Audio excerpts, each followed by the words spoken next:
I don't know what the fuck happened, dog.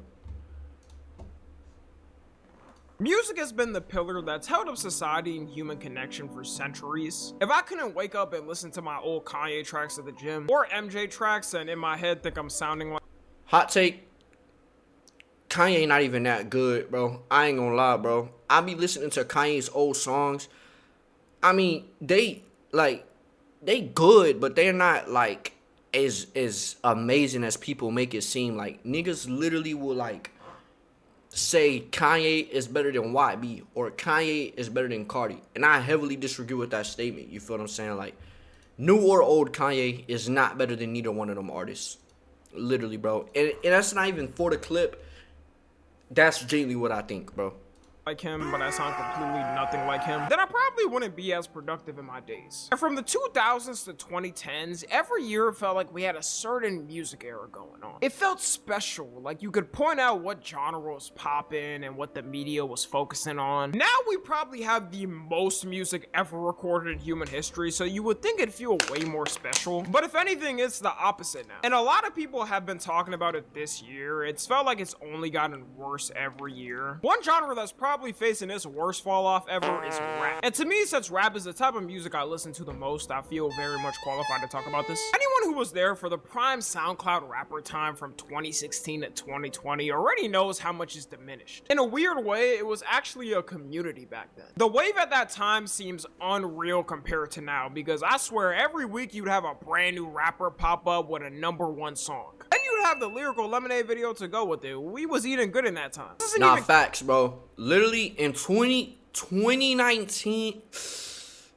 really, 2018, we could say 2018 too. 2019, 2018, I would say, if you got a Lyrical Lemonade video, this was equivalent to a World Star Hip Hop video in like 2016, 2017. If you know, you know. Counting the big three era of rap before this wave with the Drake, Kendrick, and J. Cole running things. I don't but know they what were the also fuck still niggas dropping got that as well from, in that time, so you always had something going on. It seemed like in that moment with that momentum, the hype would never slow. Also adding the fact that rappers basically determine how people would wear fits. And to this day, it's still kind of like that, but I would say it's dropped off way more. The whole Hypebeast era where every kid was begging their parents for a Supreme hoodie and skinny ripped jeans. Oh, that's diabolical, dog. No way, Rice Skunk. This has to be AI, era right? Where every kid was begging their parents. Nah, this for is actually crazy. And skinny ripped jeans came from people like Juice WRLD and Lil Uzi and X. One of the main reasons rap is getting burnt into the ashes now is that everyone is scared to be different. Back then, when you heard a certain rapper, you could immediately point out their sound and style, Nah, or facts. even the way they rapped was unique. It would always be something changed with it. But now it's watered down for artists to try to sound like Cardi with maybe. Nah, it's facts, bro. Now everybody trying to sound like these couple rappers. This is literally not even my opinion. This is facts. Now rappers want to sound like Cardi, Uzi, YB. Honestly, that's the three, bro. That's the three. And literally every single artist, I ain't gonna sit here and say every single artist, but 95% of artists literally try to sound like them three artists. And the other rappers that are not sounding like them artists, those are the ones that are actually thriving right now. You feel what I'm saying? Literally. Their own slight tweak. You could show me 5 new underground rappers that came out this year. Probably name some dumb Facts. like Triple Table 249 or Caramel Latte 2X, and I would not be able to point out who is what on each track. A lot of people say this is due to the access of certain music equipment being easier, so a lot of artists and people are using the same type of audio settings. If you look on TikTok, you can immediately tell that's what's going on too. And before someone says, oh well Tom, you don't do music, yes I know I don't do music. I understand it can be hard to make a certain sound or produce a beat. That's what makes it unique though. Like before modern music equipment and beat makers, each artist and producers had so much creativity because you had to be different and it took more skill. A lot of skilled artists know this and even stick with old music equipment, like Bruno Mars. Bruno Mars has been in the top 10 every year since 2010. He can always release a song and that is gonna go crazy because he mixes old music equipment with new tech and it sounds good. It's a unique type of sound that other. I'm not really a Bruno Mars listener, but I know that I got a condo in Manhattan. Baby girl, what's that? I know that song though.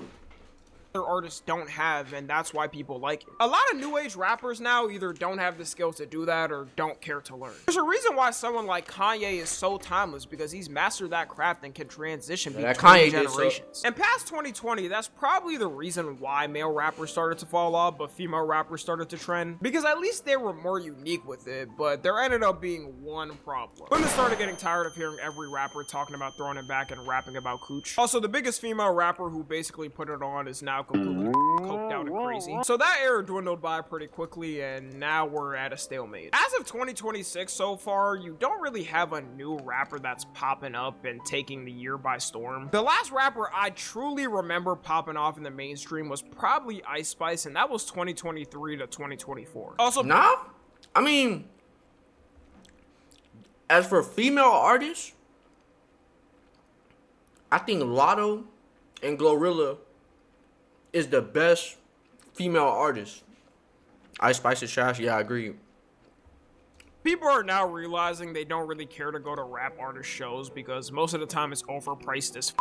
A lot of these rappers can barely get through half the performance without either passing out from all the lean they're having, or crashing out and fighting someone in the crowd and then leaving halfway. With other artists like pop artists, at least they try to give you a good show with visuals and stage performers. But moving on from rap music to music in general, something that's slowly ruining it is AI. Last year already, AI artists ended up being 10% of all music creators. Keep in mind that AI artists only started becoming a thing in the mainstream last year, so that's some scary numbers. In a span of 1 year, they took over 10% of total human music creators. Imagine. Nah, bro. I ain't gonna lie. I don't think AI could take over. Not gonna lie, concerts are trash. That may just be. I feel like that's like, it depends on the artist for real though. Because like, if the artist is actually having fun at the concert, like, and having fun with the concert, it's a W concert. Like when I went to the Lil Tony concert, but that shit was lit, bro. I'm going to the Prada Bag Shawty concert. By the way, Dallas, nigga, you should go. That shit was fire, literally, bro. Like, well, I mean, I haven't been there yet, but I'm not gonna lie, it's fire.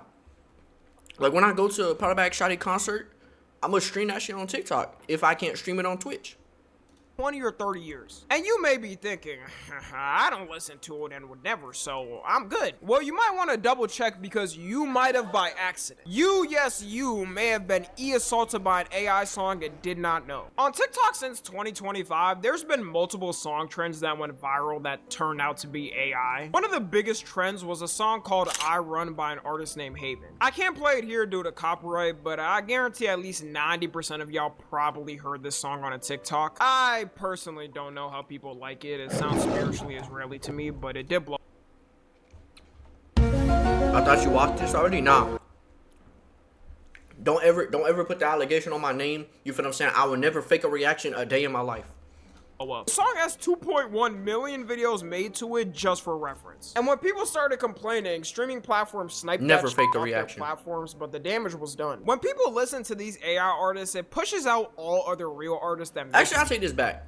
AI, now if it sound good, I'ma listen to it. Cause I got this Cardi leak on my playlist, and it's literally partially AI, but it sound good though, so shit.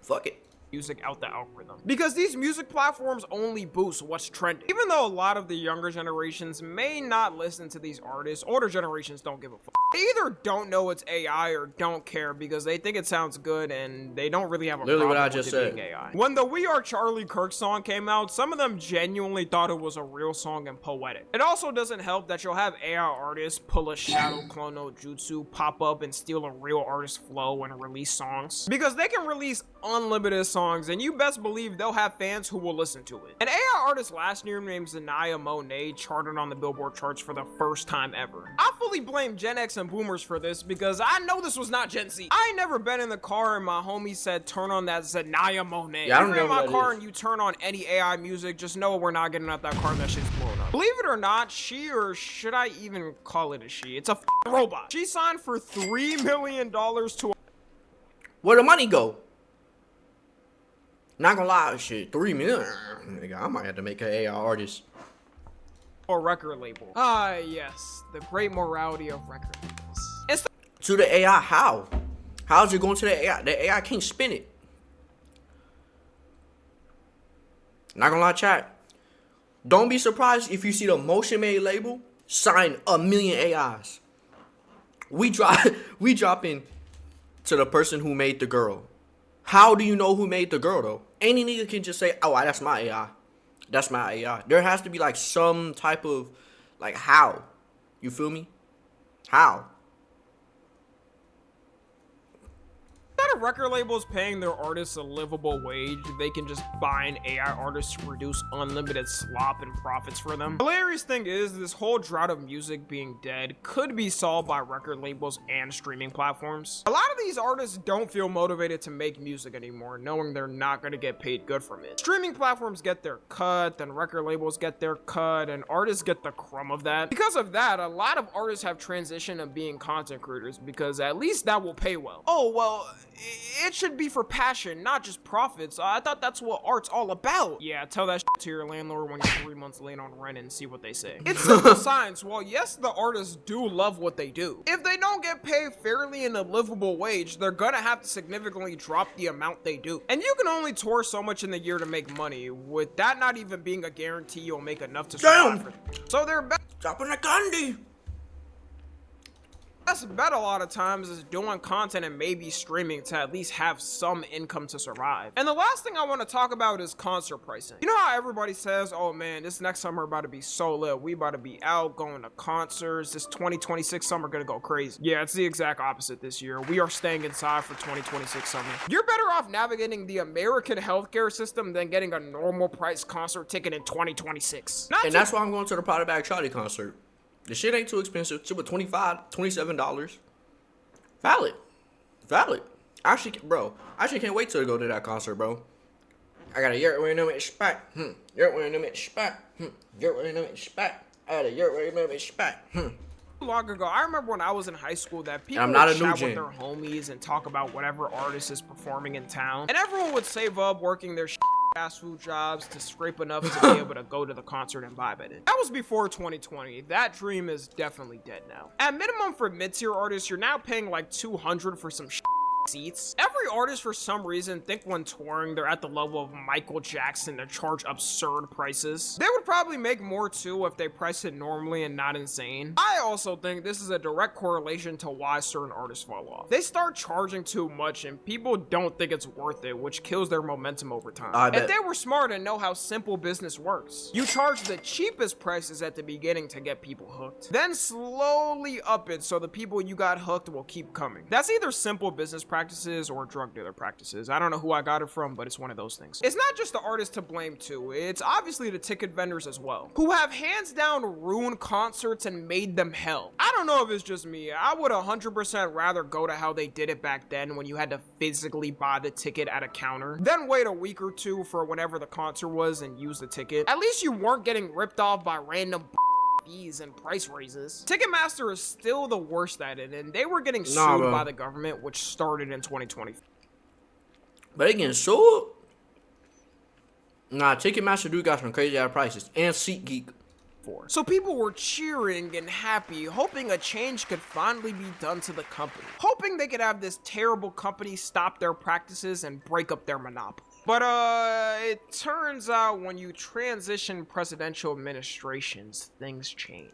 As of March 2026, they finished the lawsuit by paying a settlement and getting a slap on the wrist. 30 states were involved in this lawsuit, by the way. I guess it shouldn't be that surprising. The judge handling it directly said that the outcome was entirely unacceptable, yet they still don't care. We had like one chance to help with this, and now that's probably gone. Other states also didn't accept the outcome, so they decided to keep suing anyways, which is hilarious. You would expect with a federal lawsuit, states like to believe in the system and see it as concrete, so they would just move on. But this move was so stupid and blatantly dumb that states said, hold up.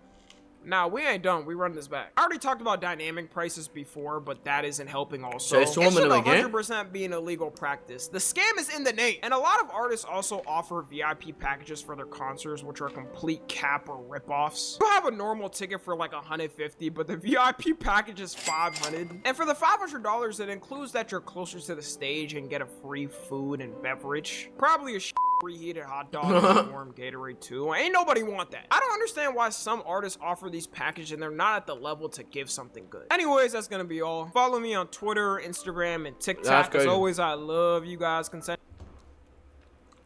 I don't think music is dead though. Like, I think realistically, you're just waiting on me, Cardi, and Uzi to drop, and then the music is saved.